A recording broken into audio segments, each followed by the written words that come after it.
اعوذ باللہ من الشیطان الرجیم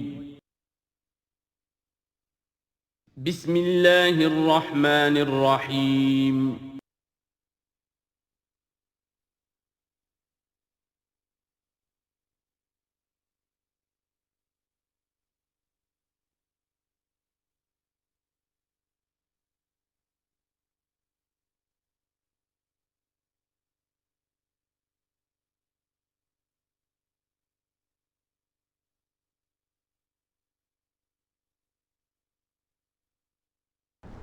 اعوذ باللہ من الشیطان الرجیم بسم اللہ الرحمن الرحیم افحسبتم انما خلقناکم عبثا وانکم الینا لا ترجعون فتعالی اللہ الملک الحق لا الہ الا هو رب العرش الکریم ومن يدع مع الله إلها آخر لا برهان له به فإنما حسابه عند ربه إنه لا يفلح الكافرون وقل رب اغفر وارحم وأنت خير الراحمين صدق الله العظيم رب اشرح لي صدري ويسر لي أمري واحلل عقدة من لساني يفقهوا قولي۔ سورہ مومنون کی جو آخری 4 آیات ہیں بہت جامع ہیں، بہت پرجلال ہیں۔ افحسبتم انما خلقناکم عبثا وانکم الینا لا ترجعون، کیا تم نے یہ سمجھا تھا کہ ہم نے تمہیں بیکار پیدا کیا تھا، بے مقصد پیدا کیا تھا، اور یہ کہ تم ہماری طرف لوٹائے نہیں جاؤ گے؟ یعنی یہ کہ در حقیقت اگر آخرت کا تصور موجود نہ ہو تو تخلیق انسانی کا مقصد کو سمجھ میں نہیں آتا۔ عام حیوانات کی طرح انسان ہوتا تو بات ٹھیک تھی، لیکن انسان عام حیوان نہیں ہے۔ اس میں خاص طور پر جو نیکی اور بدی کا امتیاز ودیت کیا گیا ہے، اس کے اندر جو ایک مورل سینس ہے، اخلاقی حس ہے، کچھ چیزوں کو یہ برا سمجھتا ہے، کچھ چیزوں کو اچھا سمجھتا ہے، اور یہ یونیورسل ہے، یہ کسی ایک قوم یا ایک علاقے کے لوگوں کی بات نہیں ہے۔ یہ مورل ویلیوز جو ہے یہ پرماننٹ ہے، یونیورسل ہے، گلوبل ہے۔ تو آخر ان کا نتیجہ کیا ہے؟ گندم از گندم بروید، جو سے جو، گندم سے گندم اگنی چاہیے، جو سے جو، لیکن ہم دنیا میں تو دیکھتے ہیں کہ نیکی کا نتیجہ لازماً اچھا نہیں نکلتا اور بدی کا نتیجہ لازماً برا نہیں نکلتا۔ تو کوئی دوسری دنیا ہونی چاہیے، دوسری زندگی ہونی چاہیے۔ یہی دلیل ہے ایمان بالآخرہ کے لیے، جس کو قرآن مجید مختلف مواقع پر استعمال کرتا ہے۔ چنانچہ سورہ آل عمران کے آخری رکوع میں ہم یہ دیکھ چکے ہیں، ربنا ما خلقت ھذا باطلا سبحانک فقنا عذاب النار۔ گویا کہ وہی بات یہاں ہے، اور اگر اسے اس پچھلے سلسلہ کلام سے علیحدہ سمجھے تو ترجمہ ہوگا کیا تم نے یہ سمجھا ہے؟ یہ گویا کہ اب مجھ سے اور آپ سے اللہ تعالیٰ مخاطب ہیں، جو بھی قرآن کا پڑھنے والا ہے۔ افحسبتم انما خلقناکم عبثا، اے انسانوں کیا تم نے یہ سمجھا ہے کہ ہم نے تمہیں بیکار بے مقصد پیدا کیا ہے؟ وانکم الینا لا ترجعون، اور تم ہماری طرف لوٹائے نہیں جاؤ گے؟ فتعالی اللہ الملک الحق، تو بہت بلند و بالا ہے بادشاہ جو سچا بادشاہ ہے، الملک ہے۔ ظاہر بات ہے کہ کوئی بادشاہ دنیا میں ایسا نہیں ہو سکتا کہ جو اپنے غداروں کو سزا نہ دے، وفاداروں کو خلعتیں نہ دے، جاگیریں نہ دے، انعامات نہ دے۔ دنیا کا نظام چل نہیں سکتا جزا و سزا کے بغیر۔ تو وہ الملک القدوس الملک الحق کیسے ممکن ہے کہ وہ اپنے جانثاروں، وفاداروں، تابع داروں، ان کو کوئی اجر و ثواب نہ دے، ان کی کوئی قدر افزائی نہ کرے، ان کی جو جانثاریاں ہیں ان کا انہیں کوئی صلہ نہ دے، اور جو ان کے غدار تھے، اس کے باغی تھے، انہیں کوئی سزا نہ دے؟ کیسے ممکن ہے؟ وہ تو بادشاہ ہے، بہت بلند و بالا، اور بادشاہ برحق ہے۔ لا الہ الا ہو، اس کے سوا کوئی معبود نہیں۔ رب العرش الکریم، وہ بہت عزت والے عرش کا مالک ہے۔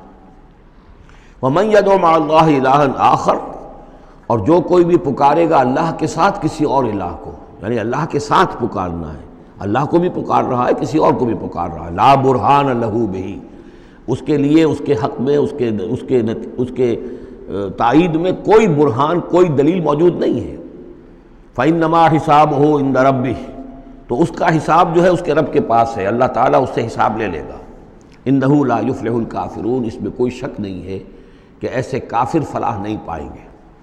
وَقُلْ رَبِّ اغْفِرْ وَارْحَمْ وَأَنْتَ خَيْرُ الرَّاحِمِينَ، اور دعا کرو کہ پروردگار ہمیں معاف فرما، ہمیں بخش دے اور ہم پر رحم فرما، اور یقیناً تو تمام رحم کرنے والوں میں سب سے بہتر رحم کرنے والا ہے۔ سورۃ النور۔ اب یہاں 14 وہ جو صورتیں تھیں جو میں نے عرض کیا جو مکیات ہیں مسلسل، ان میں سے ایک سورہ حج کے بارے میں اور ایک سورہ رعد کے بارے میں بھی بعض لوگوں کا خیال ہے کہ وہ مدنی ہیں، لیکن واقعہ یہ ہے کہ جن کو بھی مکی اور مدنی صورتوں کے مزاج سے واقفیت ہو گئی ہے، جو اس کو پہچانتے ہیں، وہ جانتے ہیں کہ یہ سارا سلسلہ جو ہے مکیات کا ہے اور ان میں کوئی مدنی صورت نہیں ہے۔ کہیں کہیں کسی مدنی آیت کا شامل ہو جانا یہ بالکل علیحدہ بات ہے، لیکن یہ کہ اب ان 14 صورتوں کے بعد اب یہ ہے واحد صورت مدنی ہے، اور یہ سورۃ النور ہے۔ یہ سن 6 کے آس پاس نازل ہوئی ہے، سن 6 ہجری، اور اس میں ایک بہت اہم واقعہ جو آیا ہے وہ حضرت عائشہ صدیقہ رضی اللہ تعالی عنہ پر جو تہمت لگائی تھی منافقین نے، اور اس میں سب سے بڑا رول تو تھا رئیس المنافقین عبداللہ ابن ابی کا، لیکن یہ کہ اور دوسرے منافقین بھی اور ان کے ساتھ ہی کچھ سادہ لوح مسلمان بھی اس فتنے میں کہیں شریک ہو گئے تھے، متاثر ہو گئے تھے، اور یہ کافی یوں سمجھیے کہ خود حضور صلی اللہ علیہ وسلم کے لیے بھی اور حضرت عائشہ صدیقہ کے لیے تو بہت ہی زیادہ تکلیف کا اور کرب کا یہ دور رہا ہے۔ بسم اللہ الرحمن الرحیم۔ سورۃ انزلناها وفرضناها وانزلنا فیہا آیات بینات لعلکم تذکرون۔ یہ ایک سورت ہے، یہ انداز کسی اور سورت کا نہیں ہے، اس انداز میں اس کا آغاز، اور سورۃ نکرہ کو اگر تفخیم کے لیے مانا جائے تو یہ ایک عظیم سورت ہے جو ہم نے نازل کی ہے، اور ہم نے اس کو لازم کیا ہے تم پر، فرض کیا ہے تم پر۔ وانزلنا فیہا آیات بینات، اور اس میں ہم نے اتنی بڑی روشن آیات نازل کی ہیں، لعلکم تذکرون، تاکہ تم یاد رکھو، تاکہ تم نصیحت اخذ کرو۔ اس سورہ مبارکہ کا جوڑا جو ہے وہ آپ کو 8 مکی صورتوں کے بعد پھر جا کر ملے گا، اور وہ ہے سورہ احزاب۔ ان دونوں میں بڑی گہری مناسبت ہے، اور تقریباً حجم بھی برابر ہے، دونوں 9 رکوعوں پر مشتمل ہیں، اگرچہ اس کی آیات جو ہیں یہ چونکہ بعد میں نازل ہوئی ہے تو 9 رکوع 64 آیات میں ہے، وہاں 9 رکوع 73 آیات میں ہے، وہ پہلے نازل ہوئی، وہ سن 5 میں نازل ہوئی، یہ سن 6 میں نازل ہوئی، لیکن دونوں میں آیت نمبر 35 سورہ احزاب کی بھی سورہ نور کی بھی نہایت اہم ہے، ایمان کی حقیقت اور اسلام کی کیفیات کے بارے میں۔ الزانیۃ والزانی فاجلدوا من کل واحد منہما 100 جلدہ۔ زنا کرنے والی عورت ہو، خواہ زنا کرنے والا مرد ہو، ہر ایک کو ان میں سے 100 کوڑے مارے جائیں۔ ولا تاخذکم بہما رأفۃ فی دین اللہ، اور تمہیں اللہ کے اس دین کے معاملے میں نہ روک دے کوئی شے ان کے اوپر مہربانی کے راستے سے، نہ تمہیں روک لے، پکڑ لے، لا تاخذکم بہما، ان کے ساتھ نرمی اور ان کے ساتھ شفقت، فی دین اللہ، اللہ کے دین میں، یہ اللہ کا دین ہے، اللہ کی شریعت ہے، یہ اللہ کی حد ہے، اور اس حد کے اجرا میں کسی کی ہمدردی، کسی کے ساتھ تمہارا تعلق، تمہاری دل کی نرمی، تمہاری شفقت یہ کہیں آڑے نہ آ جائے۔ ان کنتم تؤمنون باللہ والیوم الآخر، اگر تم ایمان رکھتے ہو اللہ پر اور یوم آخر پر۔ یہ جو حد ہے یہ ہے اصل میں زانی زانیہ جو غیر شادی شدہ ہو اس کے لیے 100 کوڑے ہیں، یہ حد ہے جو قرآن میں آئی ہے۔ زانی اور زانیہ اگر شادی شدہ ہے تو اس کی حد قرآن میں نہیں ہے، لیکن وہ سنت رسول صلی اللہ علیہ وسلم سے ثابت ہے، اور شریعت اسلامی کا چونکہ جو اس کی سورسز ہیں، اس کی ایک بنیاد ہے اللہ کی کتاب، اور دوسری بنیاد جو انڈیپینڈنٹلی قرآن مجید سے آزاد ہو کر ایک مستقل بنیاد ہے، مستقل سورس ہے، وہ سنت رسول ہے صلی اللہ علیہ وسلم۔ تو رجم کا جو حکم ہے وہ سنت سے ہے، اور جیسا کہ میں آپ کو بتا چکا ہوں اصل میں یہ اس قاعدہ کلیہ کے تحت ہے کہ سابقہ شریعت میں، شریعت موسوی میں بعض احکام وہ تھے کہ جن کی نفی نہیں آئی ہے، اور انہیں جو کہ نبی اکرم صلی اللہ علیہ وسلم نے اس امت کے اندر بھی جاری رکھا ہے۔ ان میں سے یہ 2 حکم جو ہیں بہت اہم ہیں، ایک قتل مرتد کا حکم ہے، اور دوسرے زانی اور زانیہ جو شادی شدہ ہو اس کے سنسار کیے جانے کا حکم ہے۔ وَلْيَشْهَدْ عَذَابَهُمَا طَائِفَةٌ مِّنَ الْمُؤْمِنِينَ، اور چاہیے کہ جب انہیں یہ حد جاری کی جا رہی ہو، سزا دی جا رہی ہو، تو اس وقت موجود رہیں اور دیکھیں کچھ لوگ اہل ایمان میں سے، یعنی یہ پبلک میں ہو، اس لیے کہ اصل میں جو فلسفہ ہے اسلام میں جو سزاؤں کا اور تعزیرات کا اور حدود کا، وہ ڈیٹرنٹ کا ہے کہ ایسی سزا ہو کہ جس سے بہت سوں کو عبرت ہو جائے۔ اگر آپ نے علیحدہ جا کر کہیں کمرے کے اندر کسی کو پھانسی دے دی تو ٹھیک ہے، لوگوں کو پتہ چلا کہ مر گیا، ویسے بھی مر جاتے ہیں لوگ، حادثے میں مر جاتے ہیں، فوت ہو جاتے ہیں، لیکن یہ ہے کہ اگر سر عام دار پر لٹکایا گیا ہو تو اب کتنے لوگوں کو، دیکھنے والوں کو عبرت ہوگی اور ہوش ٹھکانے آ جائیں گے۔ تو یہ فلسفہ ہے اسلام کا کہ تاکہ ایک آدمی کو سزا دی جا رہی ہو تو ہزاروں کو اس سے عبرت آئے۔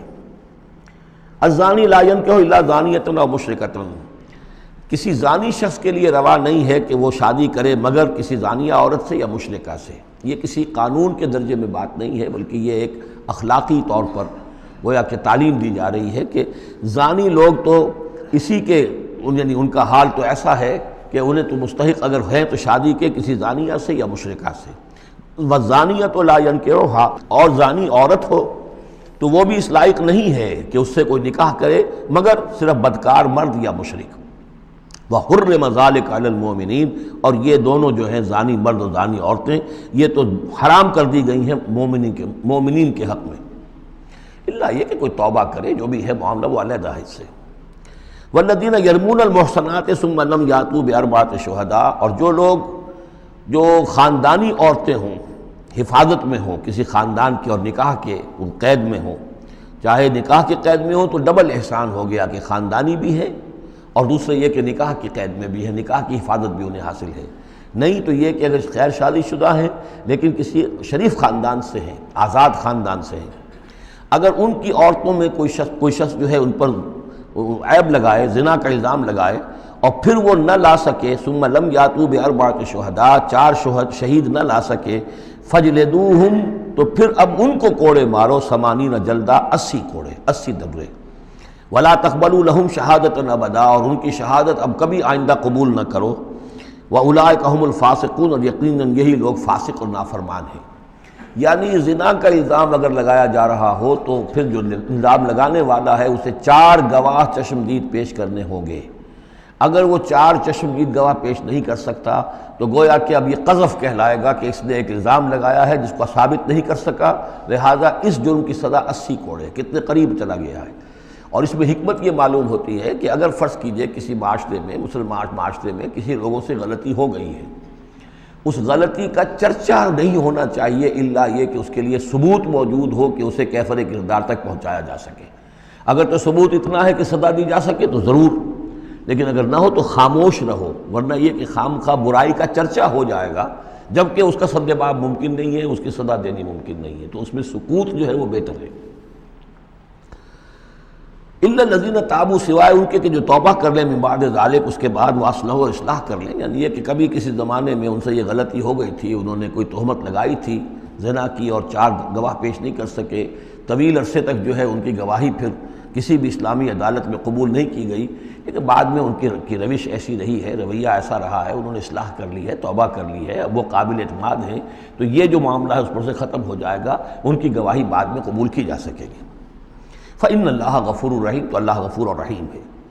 والذین یرمون ازواجہم ولم یکن لہم شہداء الا انفسہم، اب ایک خاص معاملہ آ رہا ہے کہ کسی شوہر نے اپنی بیوی کو دیکھا ہو زنا کرتے ہوئے، وہ الزام لگائے کہ میں نے دیکھا ہے اپنی بیوی کو زنا کرتے ہوئے، درحال ہے کہ اس کے پاس 3 اور گواہ نہیں ہیں، لیکن چونکہ یہ معاملہ ہے شوہر اور بیوی کا، اگر کسی اور عورت کا ہوتا تو اس کے اوپر 80 درے لگتے اس کو کہ اس نے الزام لگایا ہے، چاہے چشمدید ہے، چاہے اس نے دیکھا ہے، لیکن 3 گناہ اور نہیں لا سکا، 3 گواہ نہیں لا سکا ہے تو درے لگیں گے 80۔ لیکن معاملہ چونکہ بیوی کا ہے، اس کے لیے خاص قانون ہے، اس کو لعان کہتے ہیں۔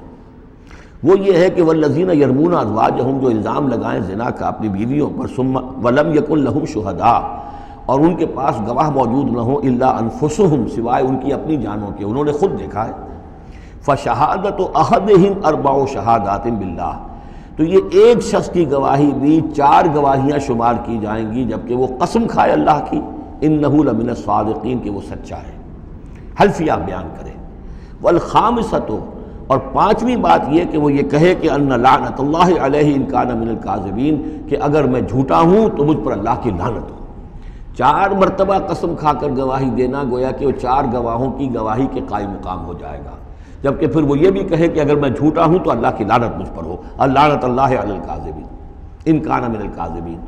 وَيَدْرَؤْ عَنْهَا الْعَذَابَ، اب عورت کیا کرے گی جس کے اوپر اس کی بیوی جو ہے اس پر جو الزام لگایا گیا ہے، اگر وہ اس پر سے عذاب ٹل جائے گی سزا اور یہ حد عورت سے، ان تشہد اربع شہادات باللہ، کہ وہ بھی قسم 4 مرتبہ کھائے اللہ کی، انہ لمن الکاذبین، کہ یہ میرا شوہر جو مجھ پر الزام لگا رہا ہے جھوٹا ہے، والخامسۃ، اور 5ویں بات وہ یہ کہے ان غضب اللہ علیہا ان کان من الصادقین، کہ اگر میرا یہ شوہر اس الزام میں سچا ہے تو مجھ پر اللہ کا غضب آئے۔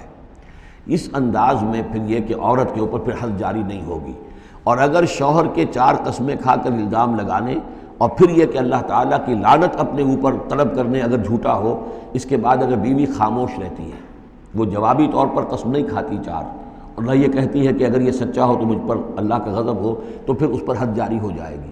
لیکن اگر وہ بھی قسم کھا لے 4 قسمیں، اور یہ کہ ساتھ ہی یہ بھی کہے کہ اگر یہ سچا ہو اور واقعی اس کا الزام درست ہو مجھ پر، تو مجھ پر اللہ کا غضب نازل ہو جائے، تو پھر یہ کہ عذاب ٹل جائے گا، دنیا کی سزا اسے نہیں ملے گی۔ وَلَوْلَا فَضْلُ اللَّهِ عَلَيْكُمْ وَرَحْمَتُهُ، اور اگر اللہ کا فضل اور اس کی رحمت تمہارے شامل حال نہ ہوتی، وَأَنَّ اللَّهَ تَوَّابٌ رَحِيمٌ، تو گویا کہ یہاں پہ محذوف ہے کہ اگر اللہ کا فضل اور اس کی رحمت شامل حال نہ ہوتی تو تم بہت غلط راستے پر پڑ جاتے، تم کوئی بہت بڑا قدم اٹھا دیتے۔ وہ جو بھی واقعہ اب آگے آ رہا ہے یہ اس کے لیے تمہید ہے۔ وَأَنَّ اللَّهَ تَوَّابٌ حَكِيمٌ، یقیناً اللہ تعالیٰ بہت توبہ کا قبول فرمانے والا اور حکمت والا ہے۔ إِنَّ الَّذِينَ جَاءُوا بِالْإِفْكِ عُصْبَةٌ مِّنكُمْ، جن لوگوں نے یہ طوفان اٹھایا ہے، جن لوگوں نے تہمت تراشی ہے حضرت عائشہ صدیقہ رضی اللہ تعالی عنہا پر، یہ تمہارا ہی ایک گروہ ہے، تم ہی میں سے ہیں۔ لا تحسبوہ شرا لکم، اسے تم اپنے لیے برا نہ سمجھو، بل ہوا خیر لکم، بلکہ یہ بھی تمہارے لیے خیر ہے۔ اس کے ذریعے سے اللہ تعالیٰ تمہارے سامنے اب اس ضمن میں ہدایات دے گا، قوانین بتا دے گا، شریعت کے جو احکام ہیں وہ نازل ہو رہے ہیں، اس کے لیے گویا کہ یہ واقعہ جو ہے ایک تقریب بن گیا، ایک ذریعہ بن گیا۔ واقعہ اچھی طرح نوٹ کر لیجئے کہ غزوہ بنی مستلق میں حضور سن 6 کا ہے یہ واقعہ، ہجری کا تشریف لے گئے تھے۔ جب وہاں سے واپس آ رہے تھے تو جہاں رات کو ایک جگہ پر قیام تھا، اور حضرت عائشہ صدیقہ جو ہے ایک ہودج میں علیحدہ ہوتی تھیں، جیسے جس کو کہ اٹھا کر جو لوگ آتے تھے حمال وہ اٹھا کر اسے اونٹ پر رکھ دیتے تھے، اور جہاں پر پڑا ہوا وہ ہودج اونٹ پر سے اتار کر نیچے رکھ دیا۔ تو رات کو کہیں قضائے حاجت کے لیے نکلی، پیشاب وغیرہ کی حاجت ہوئی، وہ کہیں گئیں، وہاں کچھ دیر لگ گئی، اور دیکھا واپس آ کر تو کہیں ہار اپنا گر گیا تھا، اس ہار کو دیکھنے کے لیے واپس گئیں۔ اتنی دیر میں وہ حمال آئے، اور حضرت عائشہ بہت دبلی پتلی تھیں، انہیں اندازہ نہیں ہوا کہ اس ہودج میں اس وقت ام المومنین موجود نہیں ہے۔ انہوں نے اٹھایا اور وہ کوچ کا وقت ہو گیا تھا، اونٹ کے اوپر رکھا اور قافلہ چل دیا۔ اب جب یہ آئیں واپس تو اب دیکھا کہ وہ تو قافلہ جا چکا، ہکا بکا کیا کریں، تنہا ہے، رات کا وقت ہے۔ اس وقت انہوں نے بڑی عقل مندی سے کام لیا کہ اب اگر میں قافلے کے پیچھے دوڑی چلی تو پتہ نہیں میں کسی غلط راستے پر مڑ جاؤں، اور پھر وہ تلاش بھی نہیں کر سکیں گے مجھے، تو بہتر یہ کہ میں یہیں پر بیٹھی رہوں، تاکہ انہیں جب بھی خیال ہوگا کہ اس ہودج کے اندر جو ہے ام المومنین عائشہ صدیقہ موجود نہیں ہے تو وہ تلاش میں پھر یہیں آئیں گے۔ تو وہاں بیٹھی ہوئی تھی، رات کا وقت تھا، نیند آ گئی، سو گئی، اس سے آپ کا چہرہ بھی کھل گیا۔ تو ایک صاحب تھے صحابہ میں سے صفوان ابن معطل، ان کی ڈیوٹی یہ ہوتی تھی کہ وہ لشکر کے پیچھے پیچھے چلتے تھے۔ لشکر چل رہا ہے تو ذرا فاصلے سے کہ کہیں کوئی گری پڑی چیز رہ گئی ہو، کہیں کوئی بیمار ہو وہ چل نہ پایا ہو لشکر کے ساتھ اور رہ گیا ہو پیچھے، تو پیچھے وہ دیکھ بھال کرتے ہوئے آتے تھے۔ انہیں دور سے نظر آیا کہ یہاں کوئی شے پڑی ہوئی ہے، گٹھڑی سی پڑی ہے کوئی، تو جا کر دیکھا، حضرت عائشہ کو پہچان لیا، اور وہ کہتے ہیں کہ میں نے اس لیے پہچان لیا کہ حجاب کی آیت کے نازل ہونے سے پہلے میں نے انہیں دیکھا تھا۔ حجاب کی آیت نازل ہوئی ہے سورہ احزاب میں، سورہ احزاب 1 سال پہلے نازل ہو چکی ہے، تو جب تک حجاب کی آیت نہیں آئی تھی ظاہر بات ہے کہ وہاں پردہ نہیں تھا، کوئی نقاب نہیں اوڑھتی تھی خواتین، اور نہ امہات المومنین، لہذا پہچانتے تھے۔ تو وہ چونکہ چہرہ کھلا ہوا تھا ام المومنین کا، تو انہوں نے کہا انا للہ و انا الیہ راجعون، یہ الفاظ جو کہے تو حضرت عائشہ کی آنکھ کھل گئی، اور وہ پھر اٹھ کر بیٹھی، انہوں نے اپنا کپڑا درست کیا، لیکن پھر انہوں نے یہ کیا صفوان ابن معطل نے کہ اپنا اونٹ بٹھا دیا خاموشی کے ساتھ، حضرت عائشہ اس پر سوار ہو گئیں، اور وہ آگے اس کی وہ نکیل پکڑ کر وہ چلتے گئے اور قافلے میں پہنچ گئے۔ وہاں عبداللہ ابن ابی نے شور مچا دیا کہ خدا کی قسم تمہارے نبی کی یہ بیوی جو ہے بچ کر نہیں آئی ہے، مطلب یہ کہ یہ تو اب یہ معاملہ جو رہا ہے، تنہائی رہی ہے، علیحدہ رہے ہیں، تو گویا کہ زنا کا معاملہ ہو گیا ہے۔ یہ اس کی جو بھی اس کی گندی سوچ تھی، ظاہر بات ہے کہ مکھی تو گندگی پر بیٹھتی ہے، اس کو تلاش رہتی ہے گندگی کی، اس کے لیے تو یہ ایک موقع مل گیا اسکینڈل اٹھانے کا۔ یہ اسکینڈل بڑھتے بڑھتے ایک طوفان بن گیا، اور اس میں بعض جو ہیں بہت ہی مخلص لوگ بھی، حضرت حسان ابن ثابت رضی اللہ تعالیٰ عنہ جو دربار نبوی کے گویا کہ سرکاری شاعر تھے، ان کا بھی معاملہ اس کے اندر ایسا ہو گیا کہ وہ بھی ملوث ہو گئے۔ تو یہ ہے واقعہ افک کا۔ لیکن اس کے بعد قرآن مجید میں پھر یہ آیات نازل ہوئیں، اللہ تعالیٰ نے برات کر دی، اور پھر یہ کہ ان کی پاک دامنی اور پاک بازی جو ہے وہ ثابت ہو گئی، اور اس کے بعد یہ معاملہ رفع دفع ہو گیا۔ ان الذين جاءوا بالافك عصبة منكم لا تحسبوه شرا لكم بل هو خير لكم لكل امرئ منهم ما اكتسب من الاثم۔ اس میں جس شخص نے بھی جو گناہ کمایا ہے وہ اس کو مل جائے گا، اس کے حصے میں درج ہو جائے گا۔ والذی تولى کبرہ، اور جس نے اس کا سب سے بڑا حصہ وصول کیا، یہ ہے عبداللہ ابن ابی جس نے اسکینڈل اٹھایا اور اسے بڑی قوت کے ساتھ، شدت کے ساتھ پھیلایا۔ والذی تولى کبرہ منہم لہ عذاب عظیم، اس کے لیے تو پھر بہت بڑا عذاب ہے۔ لولا اذ سمعتموہ، مسلمانوں تمہیں کیا ہو گیا، کیوں نہ ایسا ہوا کہ جب تم نے یہ سنا تھا، ظن المؤمنون والمؤمنات بانفسہم خیرا، تو مومن مرد اور مومن عورتیں اپنے بارے میں اچھا گمان کرتی، یعنی یہ کہ حضرت عائشہ کے بارے میں ان کے بارے یہ گمان ہونا چاہیے تھا، انہیں فوراً کہہ دینا چاہیے تھا، وقالوا ھذا افک مبین، اور وہ کہتے فوراً کہ یہ تو کوئی بہت بڑی تہمت ہے۔ لولا جاؤ علیہ باربعۃ شہداء، کیوں نہیں وہ لے کر آئے 4 گواہ، اگر تو ان کے پاس گواہ تھے یہ بات کہنے کے لیے تب تو زبان کھولنی چاہیے تھی، اگر 4 گواہ نہیں تھے تو انہیں زبان بند رکھنی چاہیے تھی۔ فَإِذْ لَمْ تَأْتُوا بِالشُّهَدَاءِ، اس لیے کہ یہ 4 گواہوں والی آیت جو ہے یہ سورہ نساء میں اتر چکی تھی، سورہ نساء سن 4 میں آ چکی ہے، وہ ابتدائی احکام جو تھے کہ 4 گواہ ہونے چاہیے اس معاملے کے اندر، یہ آیت سورہ نساء میں آ چکی ہے۔ تو فرمایا کہ یہ کیوں نہیں 4 گواہ لے کر آئے، فَإِذْ لَمْ تَأْتُوا بِالشُّهَدَاءِ، اگر وہ 4 گواہ نہیں لا سکے، فَأُولَٰئِكَ عِندَ اللَّهِ هُمُ الْكَاذِبُونَ، تو یقیناً اللہ کے نزدیک اور قانون اسلامی کے نزدیک پھر وہی جھوٹے ہیں۔ وَلَوْلَا فَضْلُ اللَّهِ عَلَيْكُمْ وَرَحْمَتُهُ، اور اگر نہ ہوتا اللہ کا فضل اور اس کی رحمت تمہارے شامل حال فی الدنیا والآخرہ، دنیا میں اور آخرت میں بھی، لَمَسَّكُمْ فِي مَا أَفَضْتُمْ، تو تم پر پڑتی اس چیز پر کہ جس کا چرچا تم نے کیا ہے، عذاب عظیم، بہت بڑا عذاب۔ اس تلقونہ بألسنتکم، یہ اصل میں انسانوں کی ایک عام کمزوری ہوتی ہے، اس طرح کی بات جو ہے بس ادھر سے سنی ادھر بیان کر دی، ادھر سے آگے بیان ہو گئی، جنگل کی آگ کی طرح اس قسم کی خبریں جو ہیں وہ پھیل جاتی ہیں۔ اس تلقونہ بألسنتکم، جبکہ تم اسے لے رہے تھے اپنی زبانوں سے، یعنی یہ کہ ایک زبان سے دوسری زبان کو، اور زبان سے نکلی اور کوٹھے چڑھی والی جو ایک کہاوت ہمارے ہاں ہے، اس طریقے سے آسانی سے وہ بات پھیلتی چلی گئی۔ وَتَقُولُونَ بِأَفْوَاهِكُمْ، اور تم کہہ رہے تھے اپنے منہوں سے، مَا لَيْسَ لَكُمْ بِهِ علم، جس کے لیے تمہارے پاس کوئی علم نہیں تھا، کوئی دلیل نہیں تھی، کوئی بنیاد نہیں تھی، کوئی گواہی نہیں تھی، کوئی معلومات کی کوئی سورسز نہیں تھی۔ وَتَحْسَبُونَهُ هَيِّنًا، اور تم اسے سمجھ رہے تھے کہ بہت ہلکی بات ہے، معمولی سی بات ہے۔ وَهُوَ عِندَ اللَّهِ عَظِيمٌ، جبکہ یہ اللہ کے نزدیک بہت بڑی بات ہے۔ کسی پر بھی، کسی مسلمان خاتون پر بھی اس طرح کی تہمت لگا دینا بہت بڑی بات ہے۔ کجا یہ کہ بازی بارش بابا ہم بازی، کہ ام المومنین عائشہ صدیقہ رضی اللہ تعالی عنہ زوج رسول صلی اللہ علیہ وسلم، اور یہ چیز جو ہے بہت بڑی ہے۔ وَلَوْلَا إِذْ سَمِعْتُمُوهُ قُلْتُم مَّا يَكُونُ لَنَا أَن نَّتَكَلَّمَ بِهَٰذَا، کیوں نہ ایسا ہوا کہ جب تم نے یہ سنا تھا تو تم کہتے کہ ہمارے لیے بالکل جائز نہیں ہے کہ ہم یہ بات زبان سے نکالیں۔ سبحانک، اللہ تو پاک ہے، ھذا بہتان عظیم، یقیناً یہ بہت بڑا بہتان ہے۔ یعظکم اللہ ان تعودوا لمثلہ، اللہ تعالیٰ تمہیں نصیحت کر رہا ہے مبادا تم دوبارہ پھر اس قسم کی کسی معاملے کے اندر اسی طریقے سے اعادہ کرو اور دوبارہ اسی کوئی حرکت کرو، ابداً کبھی بھی، ان کنتم مؤمنین، اگر تم مومن ہو۔ وَيُبَيِّنُ اللَّهُ لَكُمُ الْآيَاتِ، اور اللہ تعالیٰ تمہارے لیے اپنی آیات کو واضح کر رہا ہے، وَاللَّهُ عَلِيمٌ حکیم، اللہ علیم اور حکیم ہے۔ ان الذین یحبون ان تشیع الفاحشۃ فی الذین آمنوا لہم عذاب علیم، بے شک وہ لوگ جو یہ چاہتے ہیں کہ اہل ایمان میں بے حیائی کا چرچا ہو جائے تو ان لوگوں کے لیے بہت دردناک عذاب ہے۔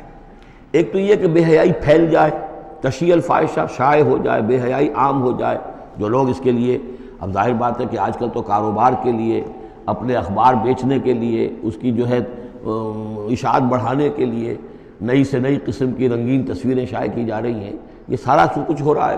کسی شے کا اشتہار دینا ہو، عورت کی تصویر ساتھ ہوگی، یہ سارا کچھ جو ہو رہا ہے، تو یہ لوگ کون ہیں کہ جو اس بے حیائی کو، بے پردگی کو یہ در حقیقت اس معاشرے میں پھیلا رہے ہیں؟ تو وہ لوگ کہ جو چاہتے ہیں کہ معاشرے کے اندر بے حیائی پھیلے، اور ایک اس کا مفہوم یہ بھی ہے کہ اگر کہیں ایسی کوئی غلط حرکت ہوئی ہے اور اس کا چرچا ہو گیا۔ یہ آج ہمارے اخبارات کے اندر بہت بڑے پیمانے پر ہو رہا ہے، یہ اسکینڈلز شائع کر دیتے ہیں۔ اب وہ بات صحیح بھی ہے یا نہیں، غلط ہے تب بھی، لیکن ایک بات ہے، اس کا چرچا ہو گیا، پورے دنیا کے اندر پہنچ گئی۔ اب ظاہر بات ہے کہ بچے بھی پڑھتے ہیں، بچیاں بھی پڑھتی ہیں، ان کے لیے تو گویا کہ یہ ایک ان کی معلومات کا ایک کھاتہ کھل گیا کہ ایسا بھی ہوتا ہے۔ جس طریقے سے آج کل ہو رہا ہے معاملہ، اس کے جس طریقے سے اخبارات میں شائع کیا جا رہا ہے، تو اس کی اس اشاعت کے اندر خرابی کا پہلو زیادہ ہے، مضر پہلو زیادہ ہے۔ اگر ہے بھی ایسا معاملہ، اگر تو سزا کے قابل ہے تو گواہی دو اور سزا دلواؤ، اور ایسی سزا ہو کہ جس سے ایک کو سزا ہو اور ہزاروں کو ہوش آ جائے، اور اگر نہیں ہے تو خاموش ہو، اس کے اوپر زبان کھولنا بھی جو ہے در حقیقت بہت بڑا جرم ہے۔ ان الذين يحبون ان تشيع الفاحشة في الذين آمنوا لهم عذاب عليم في الدنيا والآخرة، دنیا میں بھی اور آخرت میں بھی۔ واللہ یعلم وانتم لا تعلمون، اللہ جانتا ہے اور تم نہیں جانتے۔ ولولا فضل اللہ علیکم ورحمتہ، اور اگر اللہ کا فضل نہ ہوتا تم پر اور اس کی رحمت نہ ہوتی تو یہ تو طوفان ایسا اٹھا تھا کہ اس کے بڑے دور تک نتائج نکل سکتے تھے، یہ محذوف ہے۔ وان اللہ رؤوف الرحیم، تو اللہ بہت رؤوف ہے اور رحیم ہے۔ یا ایھا الذین آمنوا لا تتبعوا خطوات الشیطان، اہل ایمان شیطان کے نقش قدم کی پیروی نہ کرو۔ ومن یتبع خطوات الشیطان، جو کوئی بھی شیطان کے نقوش پا کی پیروی کرے گا، فإنہ یأمر بالفحشاء والمنکر، تو شیطان تو اسے حکم دے گا، وہ تو حکم دیتا ہے بے حیائی کا اور منکر کا، بری بات کا۔ ولولا فضل اللہ علیکم ورحمتہ، اور اگر نہ ہوتا اللہ کا فضل اور اس کی رحمت تمہاری شامل حال، ما زکا منکم من احد ابدا، تم میں سے کوئی ایک انسان بھی کبھی پاک نہ ہو سکتا۔ اللہ تعالیٰ کا فضل ہے، اللہ کی رحمت ہے، ایک شخص سے غلطی ہو جاتی ہے، اللہ پردہ پڑا رہنے دیتا ہے تو اس کے اندر اصلاح کا مادہ پیدا ہو جاتا ہے۔ ایک دفعہ آدمی ننگا ہو جائے تو پھر ڈھیٹ ہو جاتا ہے۔ اس سے یہ کہ اللہ تعالیٰ جو ہے ان چیزوں کے اندر اس کی بڑی حکمت ہے کہ اگر کوئی غلطی ہو گئی ہے فوراً نہیں پکڑتا، وہ اس کو مہلت دیتا ہے، اصلاح کرے۔ ولولا فضل اللہ علیکم ورحمتہ، اگر نہ ہوتا اللہ کا فضل تم پر اور اس کی رحمت، ما زکا منکم من احد ابدا، تم میں سے کوئی بھی کبھی نیک اور پارسا نہ بن سکتا اور پاک نہ ہو سکتا۔ ولکن اللہ یزکی من یشاء، بلکہ یہ تو اللہ تعالیٰ ہی پاک کرتا ہے جس کو چاہتا ہے۔ واللہ سمیع علیم، اللہ سمیع علیم ہے۔ ولا یأتل اولو الفضل منکم والسعة ان یؤتوا اولی القربى والمساکین والمہاجرین فی سبیل اللہ۔ اس آیت کی بھی شان نزول ہے کہ حضرت ابو بکر صدیق رضی اللہ تعالیٰ عنہ کے ایک یا تو بھانجے تھے یا خالہ زاد بھائی تھے، حضرت مصطح۔ یہ حضرت مصطح جو ہے غریب آدمی تھے، اور حضرت ابو بکر ان کی مدد کیا کرتے تھے، پیسے سے، مال سے ان کی ضرورت جو ہے پوری کرتے تھے۔ لیکن یہ مصطح بھی اس میں شریک ہو گئے۔ حضرت عائشہ صدیقہ رضی اللہ تعالیٰ عنہ پر جو تہمت کا معاملہ چلا، تو حضرت ابو بکر کو جب معلوم ہوا کہ مصطح بھی اس معاملے کے اندر شریک ہے، تو پھر غصے میں آ کے ان کا قسم کھا لی کہ میں اب اس کے ساتھ کبھی کوئی بھلائی نہیں کروں گا، اس نے اتنی بڑی غلطی کی ہے، اور اس معاملے کے اندر میری بیٹی کا معاملہ ہے، اور اس میں اس کو یہ خیال نہیں آیا کہ میں اس کے ساتھ کتنا کچھ احسان کرتا ہوں، اور اس نے اس کے اندر جو ہے وہ خود بھی شریک ہو گیا۔ اس پر اللہ تعالیٰ کی طرف سے گرفت آ رہی ہے کہ نہیں ابو بکر یہ ٹھیک نہیں ہے، جو بھی اس سے غلطی ہوئی، لیکن تم جو نیک کام کر رہے تھے اس کا کیوں قسم کھاتے ہو کہ اس کے اندر تم مدد نہیں کرو گے۔ ولا یأتل اولو الفضل منکم، اور نہ قسم کھائیں جو فضل والے ہیں، درجے والے ہیں تم میں سے، جن میں اللہ نے فضیلت دی ہے، نیکی میں بھی، ایمان میں بھی فضیلت دی ہے، دولت میں بھی فضیلت دی ہے، وسعت، اور جنہیں کشادگی دی ہے، مال کی کشادگی دی ہے، ان یؤتوا اولی القربی، کہ وہ کوئی صلہ رحمی کریں اپنے قرابت داروں کے ساتھ، کچھ دیں، مال اور صدقہ و خیرات دیں اپنے قرابت داروں کو، والمساکین والمہاجرین، اور محتاجوں کو اور وطن چھوڑنے والے مہاجرین کو، فی سبیل اللہ، اللہ کی راہ میں۔ تو یہ قسم نہ کھائیں۔ ولیعفوا ولیصفحوا، انہیں چاہیے کہ معاف کر دیں اور درگزر سے کام لیں۔ الا تحبون ان یغفر اللہ لکم، کیا تم یہ نہیں چاہتے کہ اللہ تمہیں معاف کرے؟ یعنی اے ابو بکر اگر تم یہ چاہتے ہو، تم سے بھی تو کوئی خطا آخر ہو جاتی ہے، اللہ معاف فرماتا ہے، کیا تم نہیں چاہتے کہ اللہ تمہاری خطاؤں سے درگزر کرے؟ الا تحبون ان یغفر اللہ لکم، کیا تم نہیں پسند کرتے اس کو کہ اللہ تمہیں معاف کرے؟ اس پر اس آیت کو سنتے ہی حضرت ابو بکر صدیق کے الفاظ یہ نقل کیے گئے، بلا یا ربنا انا نحب، کیوں نہیں پروردگار، ہم ضرور چاہتے ہیں کہ تو ہمیں معاف فرما دے۔ انہوں نے اپنی قسم کا کفارہ دیا، اور اس کے بعد جو بھی وہ کرتے تھے ان کے ساتھ بھلائی اور نیکی، اس سلسلے کو جاری کر دیا۔ واللہ غفور الرحیم، اور اللہ تعالیٰ غفور ہے اور رحیم ہے۔ ان الذین یرمون المحصنات الغافلات المؤمنات، یقیناً وہ لوگ کہ جو تہمت لگاتے ہیں ان پاک دامن عورتوں پر کہ جو غافل ہیں، جن کو ان چیزوں کا ہوش بھی نہیں ہے، جن کا گمان بھی ادھر نہیں گیا، المومنات اہل ایمان میں سے لعنوا فی الدنیا ایسی معصوم اور پاک دامن عورتوں پر جو تہمت لگانے والے ہیں ان پر پھٹکار ہے دنیا میں بھی اور آخرت میں بھی، وَلَهُمْ عَذَابٌ عَظِيمٌ اور ان کے لیے بہت بڑا عذاب ہے۔ یوم تشہد علیہم السنتہم وایدیہم، جس دن کے ان کے خلاف گواہی دیں گے، تشہد علیہم، علی کو نوٹ کر لیجئے، جس دن کے ان کے خلاف گواہی دیں گے، السنتہم ان کی اپنی زبانیں گواہی دیں گی، وایدیہم ان کے اپنے ہاتھ گواہی دیں گے، وارجلہم اور ان کے پاؤں گواہی دیں گے، بما کانوا یعملون، اب جو کچھ عمل وہ کر رہے تھے۔ یہ ہاتھ ہمارے پاس اللہ کی امانت ہے، میں اس سے غلط کام کر رہا ہوں تو یہ انڈر پروٹیسٹ میرا حکم تو مان رہا ہے، اس لیے کہ اللہ تعالیٰ نے مجھے میرے حوالے سے کیا ہوا ہے، لیکن اس کے اندر پروٹیسٹ ہے، قیامت کے دن یہی میرے خلاف مقدمہ کرے گا، پروردگار تو نے مجھے اس کے حوالے کیا تھا اور یہ مجھ سے میرے ذریعے سے غلط کام کرتا رہا۔ یہ پاؤں جو ہیں ہمارے خلاف گواہی دیں گے کہ پروردگار ہم اس کے تابع تھے، اس کے حکم کے مطابق چل رہے تھے، یہ بدبخت ہمیں چوری کرنے کے لیے جاتا تھا تو اس کے لیے استعمال کرتا تھا، یا کوئی اور برا کام کرنے کے لیے ہمارے پیروں ہمیں استعمال کرتا تھا۔ یومئذ یوفیہم اللہ دینہم الحق، اس دن اللہ تعالیٰ ان کا پورا بدلہ ان کو دے دے گا۔ یہ دین کے لفظ کو یہاں نوٹ کیجئے، دین بدلے کو کہتے ہیں، دین مالک یوم الدین، جزا و سزا کے دن کا مالک، بدلے کا دن۔ وَيَعْلَمُونَ أَنَّ اللَّهَ هُوَ الْحَقُّ الْمُبِينُ، اور وہ جان لیں گے کہ اللہ تعالیٰ ہی ہے الحق، سچا اور ہر بات کو کھول کر بیان کر دینے والا۔ الخبیثات للخبیثین والخبیثون للخبیثات، ناپاک عورتیں ناپاک مردوں کے لیے ہیں اور ناپاک مرد ناپاک عورتوں کے لیے ہیں، اور طیبات والطیبات للطیبین والطیبون للطیبات، اور ستھرے اور پاک باز جو خواتین ہیں وہ پاک باز مردوں کے لیے ہیں، اور پاک باز جو مرد ہیں وہ پاک دامن خواتین کے لیے ہیں۔ اولئک مبرؤون مما یقولون، یہ لوگ بری ہیں ان چیزوں سے کہ جو لوگ کہتے ہیں۔ لہم مغفرۃ ورزق کریم، ان کے لیے مغفرت ہے اور رزق کریم ہے۔ یہ دونوں آیات جو ہیں در حقیقت اخلاقی تعلیم کی نوعیت کی ہیں کہ اتنی اخلاقی حس معاشرے کے اندر رہے کہ جس کے ساتھ کوئی بدنامی کا معاملہ ہو جائے پھر وہ خود محسوس کرے کہ میں آئسولیٹ ہو کر رہ گیا ہوں یا رہ گئی ہوں اس معاشرے کے اندر، یہ معاشرے کے اندر یہ عام روش پیدا ہو جائے۔ جیسے کہ پہلے آیا تھا وہ اس کے اندر بھی یہی بات تھی کہ زانی نکاح نہ کرے مگر کسی زانیہ سے یا کسی مشرکہ سے، وہ اس لائق نہیں ہے کہ اس کے نکاح میں کوئی مسلمان خاتون آئے پاک دامن اور عفت والی۔ اس طرح زانیہ جو ہے اس سے کوئی نکاح نہ کرے سوائے مشرک کے، یہ قانونی چیزیں نہیں ہیں، جیسا کہ میں نے عرض کیا یہ اخلاقی، تاکہ ایک نفرت پیدا ہو زنا سے، بدکاری سے۔ اسی طریقے سے معاشرے کے اندر ایک عام فضا، ایک حس ایسی پیدا ہو جائے کہ جس میں جو لوگ بھی ایسی گراوٹوں میں مبتلا ہوں وہ خود اپنی آنکھوں میں ذلیل ہو کر رہ جائیں۔ یا ایھا الذین آمنوا لا تدخلوا بیوتا غیر بیوتکم حتی تستأنسوا، اب اس حوالے سے بہت سے جو احکام آ رہے ہیں، یہ سورہ نور اور سورہ احزاب ان دونوں میں معاشرتی احکامات ہیں۔ معاشرتی احکامات میں خاص طور پر وہ جو ایک آیت آئی ہے سورہ بنی اسرائیل میں، وَلَا تَقْرَبُوا الزِّنَا إِنَّهُ كَانَ فَاحِشَةً وَسَاءَ سَبِيلًا، اس زنا کا سد باب کرنے کے لیے اسلام کے معاشرتی نظام میں بہت دور دور تک اقدامات کیے گئے ہیں۔ قریب مت جاؤ زنا کے، یعنی زنا کو ایریڈیکیٹ کرنا معاشرے میں یہ ایک بہت بڑا آبجیکٹیو ہے، اور اس کے لیے دور دور تک اقدامات، مثلا پردہ ہے، ستر ہے، لباس کے احکام دیے گئے ہیں۔ معاشرہ جو ہے ہمارا جو ہے وہ مکسڈ سوسائٹی نہ ہو، مخلوط معاشرہ نہ ہو، مردوں کی ذمہ داریاں علیحدہ ہیں، عورتوں کی علیحدہ ہیں، معاشرہ جو ہے سیگریگیٹڈ ہو، مردوں اور عورتوں کے درمیان اختلاط نہ ہو۔ یہ ساری چیزیں کس کے لیے؟ یہ اسی لیے ہے کہ یہ در حقیقت اس قدر شدید کشش ہے مرد اور عورت کے اندر، یہ اللہ نے جو دو جنسیں بنائی ہیں، اور اس میں یقیناً جو سیکس کا معاملہ اتنا پوٹنٹ موٹیو ہے کہ اس کو اگر پوری طریقے سے، جیسے گھوڑا بہت منہ زور ہو تو اسے بہت باندھ کر رکھنا پڑے گا اور بڑا اس کو کنٹرول کرنے کے لیے محنت کی ضرورت ہے، اسی طریقے سے اس سیکس کو ڈسپلن کرنا اور صحیح انداز میں اس کو جو ہے ہارنس کرنا، اور اس کے لیے یہ ہے کہ غلط راستوں سے اس کو بچانا، اس کے لیے بڑے دور دور تک احکام دیے گئے، اور یہ پورا معاشرتی نظام اسلام کا اسی بنیاد پہ اب قائم ہے۔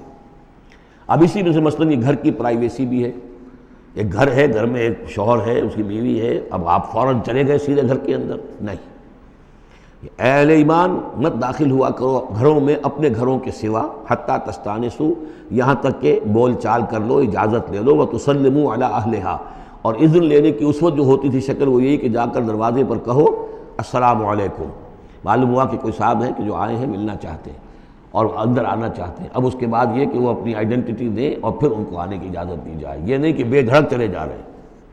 ذالکم خیر لکم لعلکم تذکرون، یہی تمہارے لیے بہتر ہے تاکہ تم نصیحت حاصل کرو۔ فإن لم تجدوا فيها أحدا فلا تدخلوها، اگر اس گھر میں کوئی نہ ہو تو پھر اس میں داخل مت ہو، حتیٰ یؤذن لکم، یہاں تک کہ تمہیں اجازت دی جائے۔ جو گھر کا مالک ہے وہ اگر اجازت دے کہ ہاں میرا گھر اس وقت خالی ہے تم اس میں جا سکتے ہو، ورنہ یہ کہ خالی گھر کے اندر جہاں کوئی نہیں ہے داخلے کی اجازت نہیں ہے۔ وَإِن قِيلَ لَكُمْ، اور اگر کہا جائے تم سے ارجعوا، چلے جاؤ، لوٹ جاؤ، اس وقت میں ملنے کے لیے تیار نہیں ہوں یا میں اپنی کسی مشغولیت میں ہوں، فرجعوا، تو لوٹ جاؤ۔ اب دیکھیے یہ آداب ہیں۔ ہمارے ہاں یہ ہے کہ آپ پہنچ گئے، نہ ٹائم لیا ہوا ہے نہ پہلے سے طے ہے، آپ سمجھتے ہیں کہ مجھے ریسیو کرنا اس کا فرض ہے، کیوں نہیں ملا؟ اس نے انکار کر دیا تو اس کا مطلب یہ کہ بڑا متکبر ہے اور بہت یہ جو ہے شخص جو ہے، یہ نہیں۔ اگر تو آپ وقت طے کر کے گئے ہیں تو اس کا فرض ہے کہ وہ آپ کو ریسیو کرے اور آپ کو وقت دے، لیکن اگر آپ اچانک چلے گئے ہیں تو آپ کو اس کی پرائیویسی پر آپ جو ہے حملہ آور نہیں ہو سکتے۔ وہ اپنے کس کام میں ہے، کس مشغولیت میں ہے، اس کی کیا اہمیت ہے، آپ تو اس کو نہیں جانتے۔ اگر وہ گھر والا کہہ دیتا ارجعوا، وَإِن قِيلَ لَكُمْ ارْجِعُوا فَارْجِعُوا، تو لوٹ جاؤ، ہوا أَزْكَىٰ لَكُمْ، یہی تمہارے لیے زیادہ پاک ہے، پاک بازی کا معاملہ، وَاللَّهُ بِمَا تَعْمَلُونَ عَلِيمٌ، اور جو کچھ تم کر رہے ہو اللہ اس سے واقف ہے۔ لَيْسَ عَلَيْكُمْ جُنَاحٌ أَن تَدْخُلُوا بُيُوتًا غَيْرَ مَسْكُونَةٍ، اس میں کوئی حرج نہیں ہے کہ تم داخل ہو جایا کرو ایسے گھروں میں کہ جن میں سکونت نہیں ہے، جس میں کوئی لوگ رہتے نہیں ہیں، ریزیڈینشل نہیں ہے۔ اب گوڈاؤنز ہیں، اب ایسا تو نہیں کہ گوڈاؤنز میں آپ نہیں جا سکتے، سامان پڑا ہوا گودام ہے آپ جا سکتے۔ فیہا متاع لکم، اس میں تمہارا سامان ہے، تو یہ وہی گودام والی بات ہو گئی۔ واللہ یعلم ما تبدون وما تکتمون، اور اللہ جانتا ہے جو تم ظاہر کرتے ہو جو کچھ تم چھپاتے ہو۔ یعنی قانون کی اصل روح کو دیکھنا چاہیے کہ یہ جو روکا جا رہا ہے کہ گھروں میں داخل نہ ہو، تو یہ اصل میں جو پرائیویسی ہے گھر کی اور فیملی کی، اصل میں اس کو ملحوظ خاطر رکھا جا رہا ہے، نہ یہ کہ آپ کہیں کہ صاحب اب ہم گودام میں بھی داخل نہیں ہو سکتے جب تک یہ پرمیشن جو لکھی ہوئی ہے وہ ہمیں مل نہ جائے۔ قل للمؤمنین یغضوا من ابصارہم، اہل ایمان سے یہ کہیے اے نبی کہ وہ اپنی نگاہوں کو ذرا نیچا رکھا کریں، وَيَحْفَظُوا فُرُوجَهُمْ، اور اپنی شرمگاہوں کی حفاظت کریں۔ ذَلِكَ أَزْكَىٰ لَهُمْ، یہی ان کے لیے زیادہ پاکیزہ ہے اور زیادہ بہتر ہے۔ إِنَّ اللَّهَ خَبِيرٌ بِمَا يَصْنَعُونَ، یقیناً اللہ تعالیٰ باخبر ہے اس سے کہ جو وہ کر رہے ہیں۔ وَقُلْ لِلْمُؤْمِنَاتِ يَغْضُضْنَ مِنْ أَبْصَارِهِنَّ، اسی طرح مومن عورتوں سے بھی کہہ دیجئے وہ بھی اپنی نگاہیں نیچی رکھا کریں۔ وَيَحْفَظْنَ فُرُوجَهُنَّ، اور وہ بھی اپنے سطر کو پوری طریقے سے ملحوظ رکھیں اور اپنی شرمگاہوں کی حفاظت کریں۔ وَلَا يُبْدِينَ زِينَتَهُنَّ، اور انہیں نہیں چاہیے کہ وہ اپنی زینت اور سنگھار کو ظاہر کریں، إِلَّا مَا ظَهَرَ مِنْهَا، سوائے اس کے کہ جو از خود ظاہر ہو جائے۔ وَلْيَضْرِبْنَ بِخُمُرِهِنَّ، اور چاہیے کہ وہ اپنے گریبانوں کے اوپر اپنی اوڑھنیوں کے بکل مار لیا کریں۔ بِخُمُرِهِنَّ عَلَىٰ جُيُوبِهِنَّ، یہ خمورہن جمع ہے خمار کی، خمار کہتے ہیں اوڑھنی۔ ایک دوسرا لفظ جو ہے وہ آئے گا سورہ احزاب میں، ان دونوں الفاظ کو علیحدہ علیحدہ رکھیے۔ تو یہ ہے کہ اپنے گریبانوں کے اوپر، گویا کہ یہ بھی پرانا ہمیشہ سے لباس، عورت کے لباس میں اوڑھنی بھی تھی اور عورت کے لباس میں چادر بھی تھی۔ چادر وہ لے کر نکلتی تھی جب گھر سے باہر جاتی تھی، اور اوڑھنی وہ رکھتی تھی جب کہ گھر کے اندر ہوتی تھی۔ یہی جو ہماری تہذیب کے اندر ہے، یہ عرب کی تہذیب میں پہلے بھی تھا۔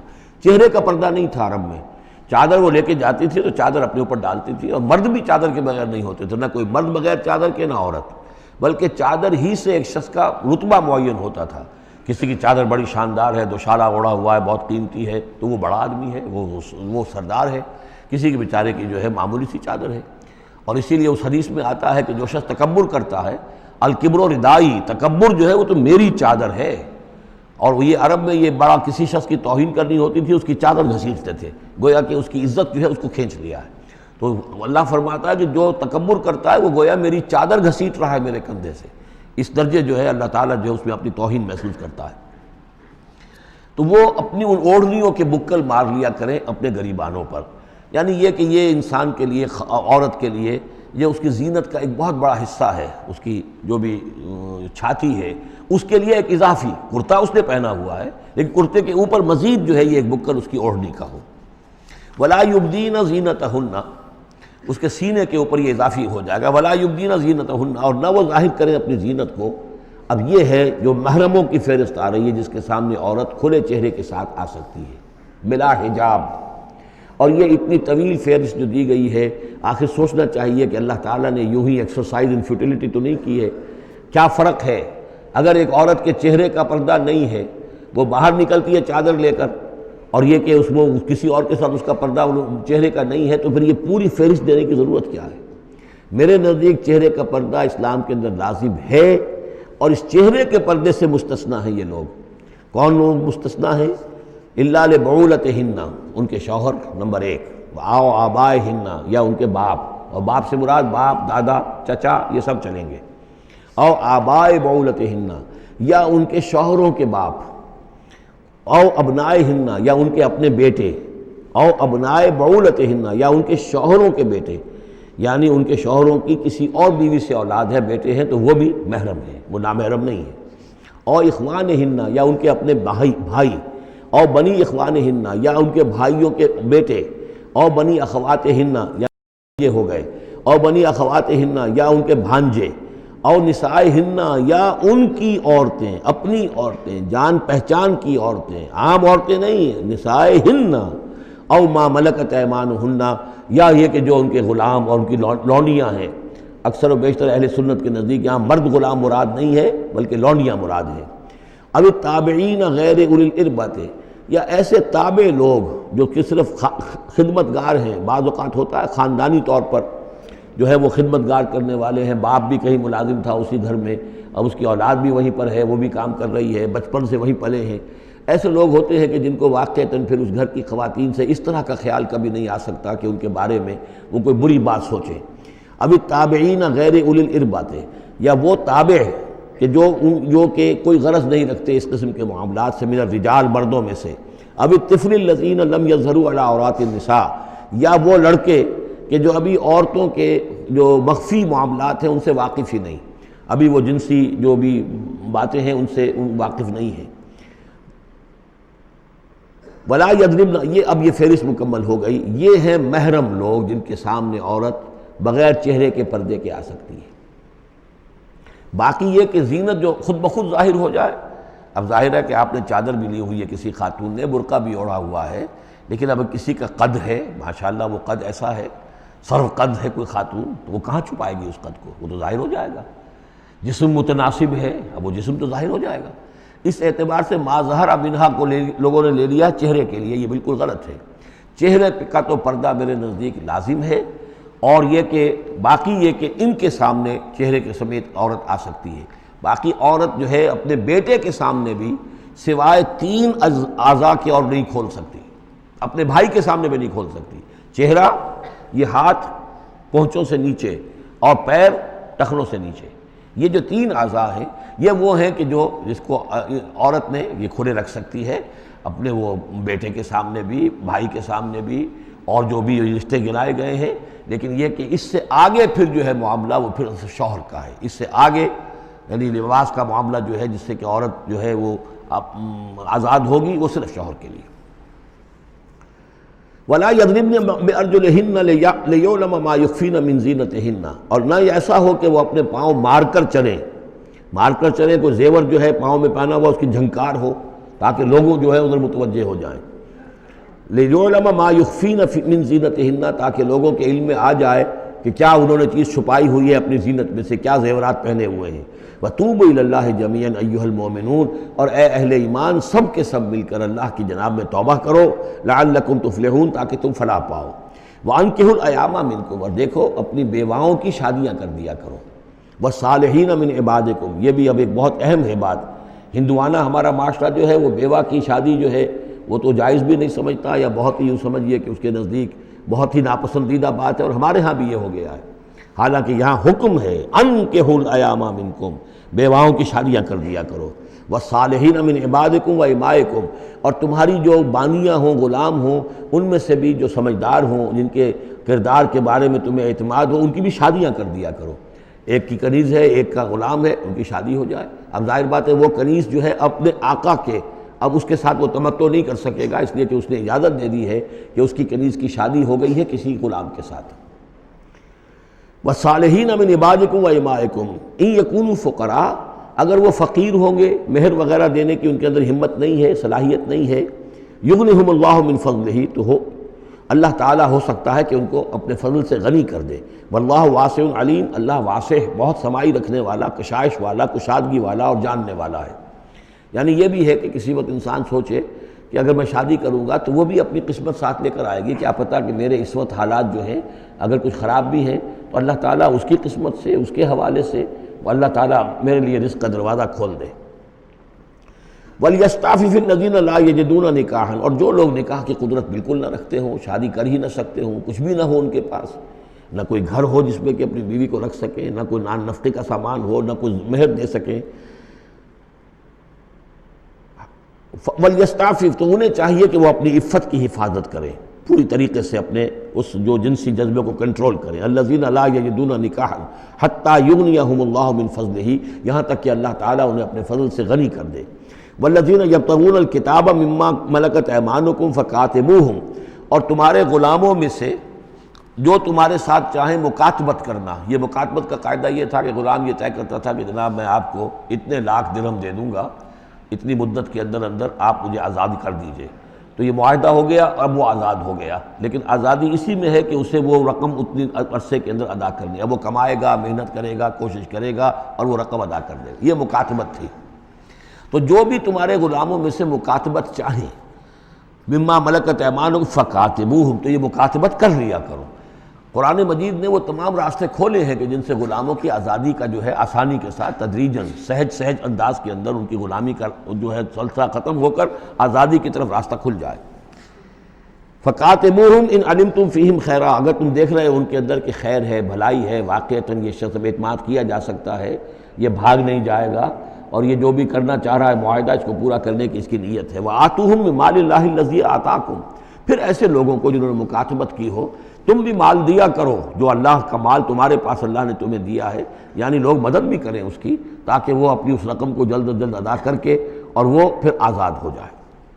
وَلَا تُكْرِهُوا فَتَيَاتِكُمْ عَلَى الْبِغَاءِ، اور دیکھو اپنی باندیوں کو، چھوکریوں کو، یہ جو وہاں پہ باندیاں کنیزیں ہوتی تھیں انہیں بدکاری پر مجبور نہ کرو. ان اردنا تحسنا، اگر وہ چاہیں کہ وہ پاک دامن رہیں، وہ کسی قلعے میں رہیں، اور ان سے چونکہ یہ بھی رواج وہاں تھا، ان باندیوں سے پھر وہ پیشہ کراتے تھے. اب یہ اصل میں اصلاح ہو رہی ہے اس معاشرے کی، اور اس کے اندر ان چیزوں کو رفتہ رفتہ روکا جا رہا ہے. جیسے سورہ نساء میں آیا تھا، ایسا بھی ہوتا تھا کہ باپ کی بیویاں جو ہیں، اپنی جو سوتیلی مائیں ہیں، انہیں اپنے گھر میں ڈال دیا. لیکن یہ ساری چیزیں رفتہ رفتہ ایک ایک کر کے پھر ان کی بندش ہوئی ہے. تو وہ اپنی لونڈیوں سے پیشہ کراتے تھے اور کمائی خود کھاتے تھے. تو فرمایا یہ بہت غلط ہے. لِتَبْتَغُوا عَرَضَ الْحَيَاةِ الدُّنْيَا، تاکہ تم حاصل کرو دنیا کی زندگی کا سامان. وَمَنْ يُكْرِهُنَّ فَإِنَّ اللَّهَ مِنْ بَعْدِ إِكْرَاهِهِنَّ غَفُورٌ رَحِيمٌ، اور اگر کوئی ان کو مجبور کرے گا اس کام کے لیے تو اللہ تعالیٰ ان کی اس مجبوری کی بنا پر ان کے حق میں غفور اور رحیم ہوگا. تم پر وبال آئے گا، جو کام یہ غلط کروائے گا وبال اس پر آئے گا. اگر وہ خود جو ہے مجبوراً کر رہی ہے اور وہ اس کے لیے ذہناً تیار نہیں ہے تو بہرحال اللہ اس کے حق میں غفور اور رحیم ہوگا.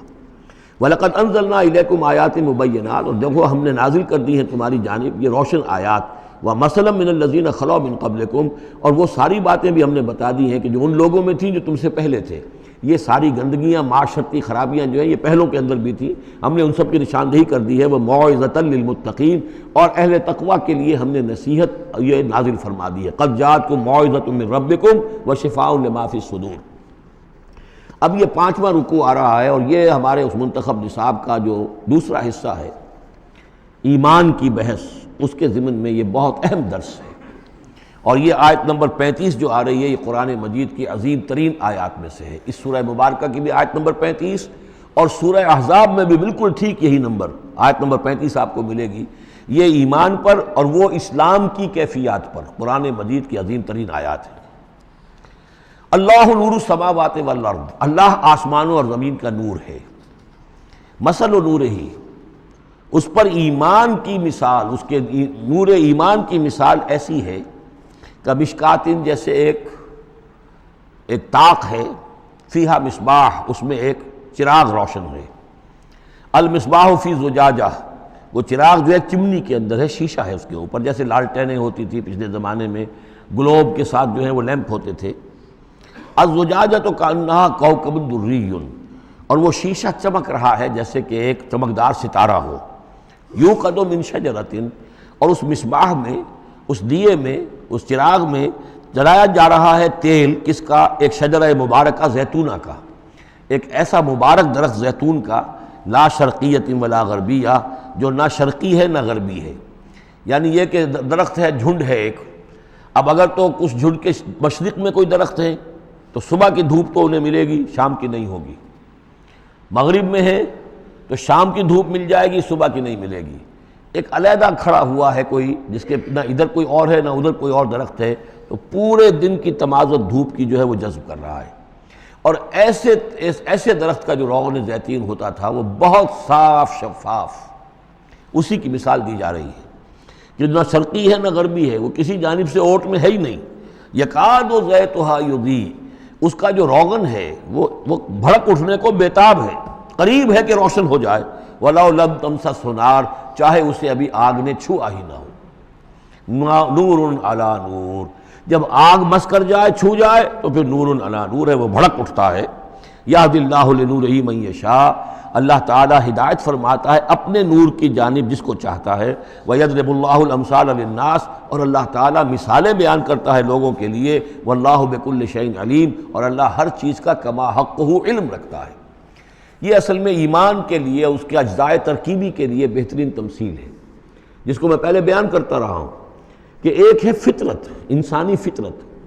اگر فطرت سلیم ہے تو اس کے اندر یہ ایمانی حقائق موجود ہیں، معرفت خداوندی موجود ہے، البتہ اس پر کوئی پردے آ گئے ہیں، اس کے اوپر جو ہے کچھ غلاف پڑ گئے ہیں، اور جب آتی ہے وحی وہ اس کو ایکٹیویٹ کرتی ہے۔ آیات الہیہ جو ہیں، آیات قرآنیہ، وہ اندر کے اندر جو ڈورمنٹ اس کی کانشسنس ہے ایمان کی، اس کو ایکٹیویٹ کر کے شعور پر لے آتی ہے۔ اس کو یوں سمجھے کہ جیسے تیل ہے، اب تیل ایک ہے کڑوا تیل، جس سے کہ ہم دیے کبھی جلایا کرتے تھے، اب تو شاید ہی کہیں آپ نے دیکھا ہو دیا کس کو کہتے ہیں، لیکن اس میں وہ کڑوا تیل جو جلتا تھا تو کڑوا تیل خود آگ نہیں پکڑ سکتا، اس میں بتی ڈالنی پڑتی تھی، کوئی کپڑے کی بتی ہے بٹکر، یا یہ کہ وہ روئی کی بتی بنائی ہے، اس بتی کا پھر آگ لگاتے تھے تو جل تو رہا ہے تیل، لیکن بواسطہ بتی، براہ راست وہ تیل جلنے کی پوزیشن میں نہیں ہے۔ لیکن ایک تیل ہے پیٹرول، اس کو جو کڑوے تیل سے روشنی حاصل کرنے کے لیے جتن کرنے پڑ رہے ہیں آپ کو جلانے کے لیے، اور پیٹرول گویا کہ بیتاب ہے، وہ بھڑک اٹھنے کو بیتاب ہے، ذرا سی چنگاری قریب آئی اور بھڑک گیا۔ اسی طریقے سے انسانوں کی طباع کا فرق ہے۔ کچھ لوگوں کی جو فطرت ہے اتنی سلیم ہوتی ہے، اتنی نیکی ہوتی ہے اس کے اندر، کہ جیسے ہی وہی سامنے آئی آئینہ جگمگا اٹھا ایک دم، اس لیے کہ اوپر غبار ہے ہی نہیں، اس کے اوپر کوئی اور جو ہے پردے پڑے ہوئے ہیں ہی نہیں۔ یہ مثال صدیقین کی ہے جو میں نے کل بھی آپ سے عرض کیا تھا کہ جیسے کہ حضور نے فرمایا میں نے جس کے سامنے بھی دعوت ایمان رکھی اس نے کچھ نہ کچھ توقف اور تردد ضرور کیا، سوائے ابو بکر کے کہ ایک لحظے کا بھی توقف نہیں کیا۔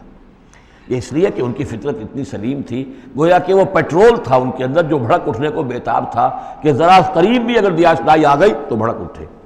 لیکن کچھ لوگ وہ تھے کہ جن کا تیل اتنا صاف اور پاک نہیں تھا، ان میں کوئی تکدر تھا، انہیں وقت لگ گیا، اگرچہ یہ کہ بالآخر وہ ایمان لے آئے، لیکن یہ کہ کچھ اس میں بتی ڈالنی پڑی، کوئی اس کے لیے محنت کرنی پڑی۔ السابقون الاولون من المہاجرین والانصار والذین اتبعوہم بإحسان، پھر وہ لوگ ہیں جو بعد میں درجہ بدرجہ پھر ان کے بعد آتے چلے گئے۔ تو اسی طریقے سے ایمان کی مثال ہے کہ یہ روغن فطرت یا نور فطرت، نور روح، روحانی نور جو ہمارے اندر ہے نور تجلی بھی اسی خاک میں پنہاں، غافل تجرا صاحب ادراک نہیں ہے۔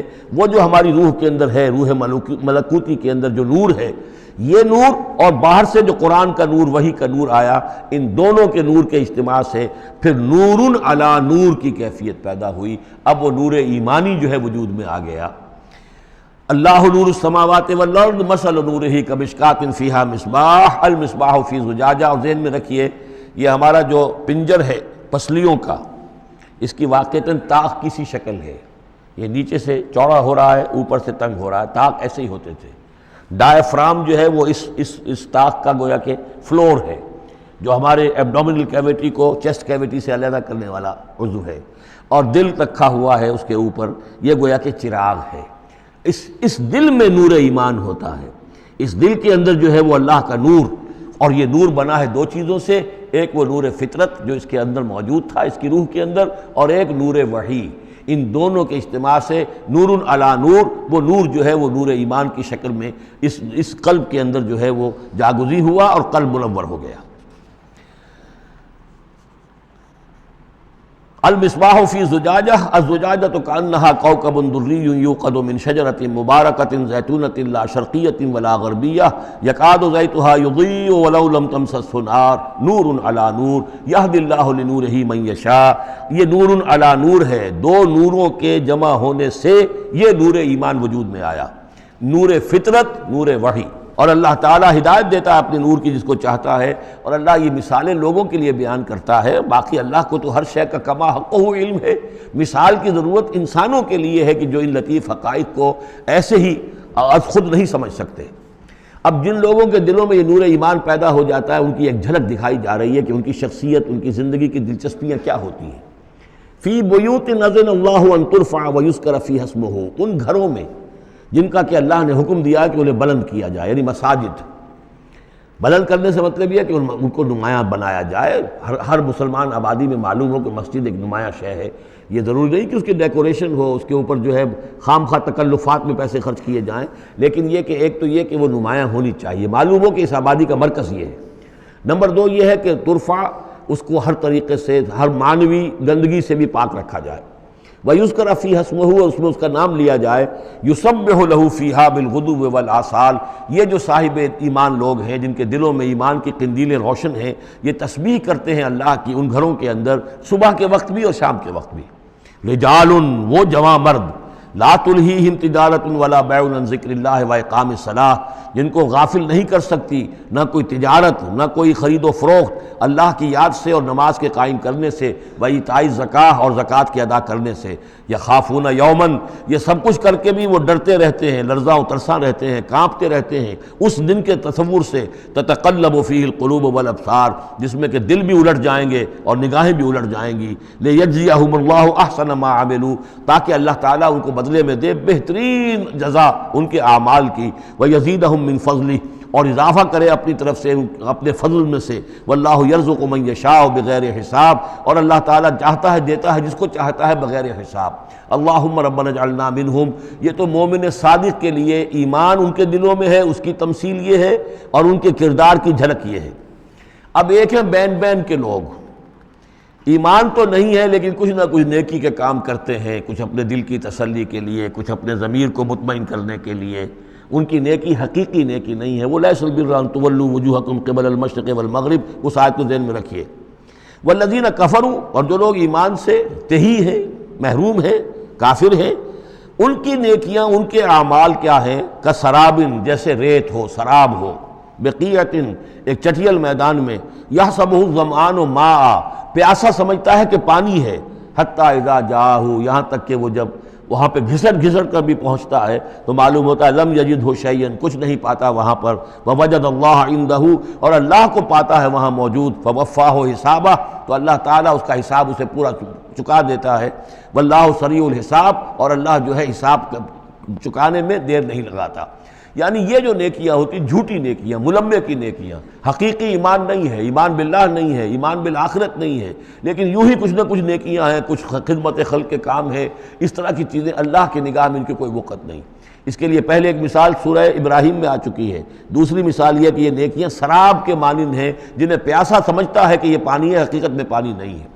اب تیسرا جو کردار ہے وہ یہ ہے کہ جن کے دلوں میں، جن کی زندگیوں میں یہ جھوٹ موٹ کی نیکی بھی نہیں ہے، نفس پرستی اور دنیا پرستی، اور ان کے اندر ہر طرح کی گندگی جو ہے وہ آ چکی ہے. ان کی مثال کیا ہے؟ او کظلمات فی بحر اللجی، یا جیسے کہ اندھیرے ہوں ایک بڑے گہرے سمندر میں. یغشاہ موج، اس کے اوپر ایک موج چڑھی ہوئی ہو. من فوقہ موج، اس کے اوپر ایک اور موج ہو. من فوقہ سحاب، اور اوپر جو ہے بادل بھی ہوں. یعنی اندھیری رات ہے، کوئی روشنی نہیں، اوپر بادل ہے، نہ چاند اور ستاروں کی کوئی روشنی نہیں آ رہی. اور اس کے ساتھ ہی یہ ہے کہ موج کے اوپر موج چڑھی ہوئی ہے. ظلمات بعضها فوق بعض، یہ اندھیروں پر اندھیرے ہیں. اذا اخرج یدہ لم یکد یراہا، جب وہ اپنا ہاتھ نکالتا ہے تو اس کو بھی نہیں دیکھ سکتا، جسے ہم کہتے ہیں اپنے محاورے میں ہاتھ کو ہاتھ سجائی نہیں دیتا. وَأَلَّمْ يَجْعَلِ اللَّهُ لَهُ نُورًا، اور جس کو اللہ تعالیٰ ہی نے کوئی نور عطا نہ کیا ہو، فما لہ من نور، تو اس کے لیے پھر کہیں کوئی نور نہیں ہے. یہ وہ لوگ ہیں کہ جن کی زندگیاں کسی ملمے کی نیکی سے بھی خالی ہیں، اندھیارے ہی اندھیارے ہیں. ظلمات فوق بعضها فوق بعض. بارک اللہ لی ولکم فی القرآن العظیم ونفعنی وإیاکم بالآیات والذکر الحکیم.